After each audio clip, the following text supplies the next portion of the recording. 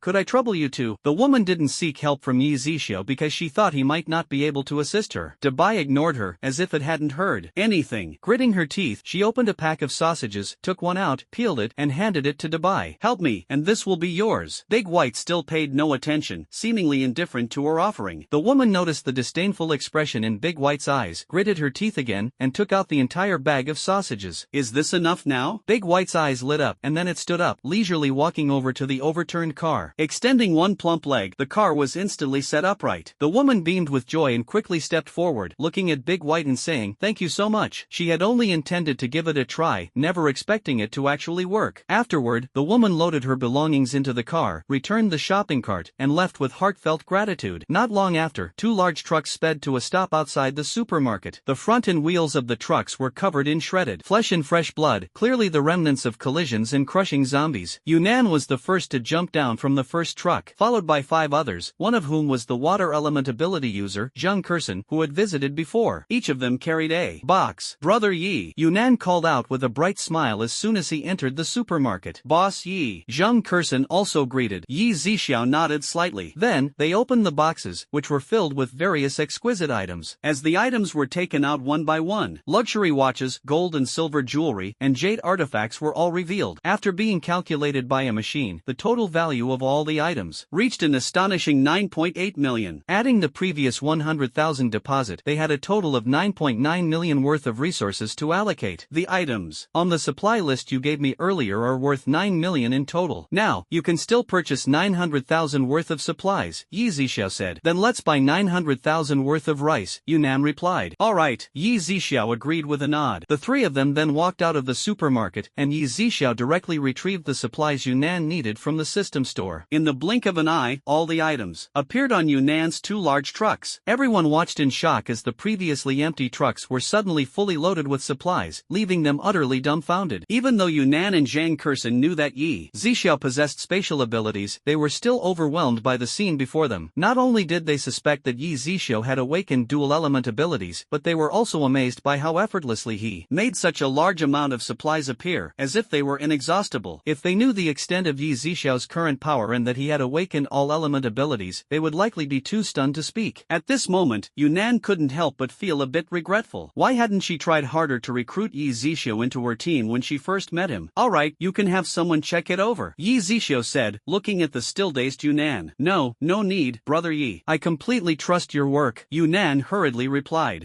Brother Yi, my base is basically completed. If you have time, you can come and take a look. I really have to thank you this time for helping me with such a big favor. Let me treat you to a meal to show my gratitude, otherwise, I won't feel at ease." Yzia thought for a moment and nodded in agreement. Alright, he was also a bit curious about the base Yunnan had built, so there was no harm in taking a look. If the base had a large population, it was likely that Yunnan would need even more supplies. Hearing Yzia agree, Yunnan was overjoyed and quickly took out a small rectangular badge from her pocket. It had a pin attached, allowing it to be clipped onto clothing. "Brother Yi, with this badge, you can enter Blue Sky Base without any obstacles." Yzia took the badge, sensing a small chip inside. Then, Yunnan cupped his hands and said, "I will await Brother Ye's arrival at the Blue Sky Base." "Alright, I'll come by in the next few days," Yzia replied. Yunnan nodded, preparing to leave. Just then, 5 or 6 dozen zombies suddenly rushed out from the slope across the road, including 8 second-tier zombies. "Not good, it's a zombie horde," Yunnan and Zhang Kursen exclaimed in unison. It was now too late to drive away. There were simply simply too many second-tier zombies. Yunnan and Zhang Kursen immediately activated their respective abilities to deal with the leading second-tier zombies. However, Yunnan, who had just reached the second tier, and Zhang Kursen, who was still at the peak of the first tier, were no match for so many zombies. The others also picked up their pistols and started shooting, but they could only kill some first-tier zombies. Quick, retreat, Yunnan commanded, as everyone attacked while retreating. Brother Yi, you should leave now, Yunnan shouted at Yzia, who stood motionless behind them. Why won't you let me help you? Yzia asked. There are too many zombies, we can't possibly hold them off. Whoever can escape should escape. Yunnan's voice trembled slightly. Even though they were ability users, it was impossible to use their powers endlessly. Once exhausted, the body would suffer irreversible damage. Since that's the case, let me give you a hand. Yzia thought to himself. First, Yunnan was a good person, still trying to protect him at such a critical moment. Secondly, he still needed this person to continue buying supplies at the supermarket. However, no one noticed what Yzia had just said. At that moment, the 5 second-tier zombies at the forefront suddenly leaped, seemingly about to reach Yunnan and the others. Everyone instinctively felt that this time, it was truly the end. But suddenly, they noticed the zombies in front of them shooting off into the distance like firecrackers, disappearing from sight in an instant. Bang, bang, bang. The zombies exploded instantly about 6 or 7 meters away from them. Everyone looked at each other, their faces full of shock and confusion, as an unfamiliar figure appeared before their eyes. Brother Yi. Yunnan rubbed his eyes, confirmed once again, and glanced at the zombies in the distance that had turned into shattered bones and flesh. Yzia turned around, and the crowd looked at him as if they were gazing at a deity, full of admiration, longing, and gratitude. You can go back now, Yzia said indifferently. Thank you, Brother Yi.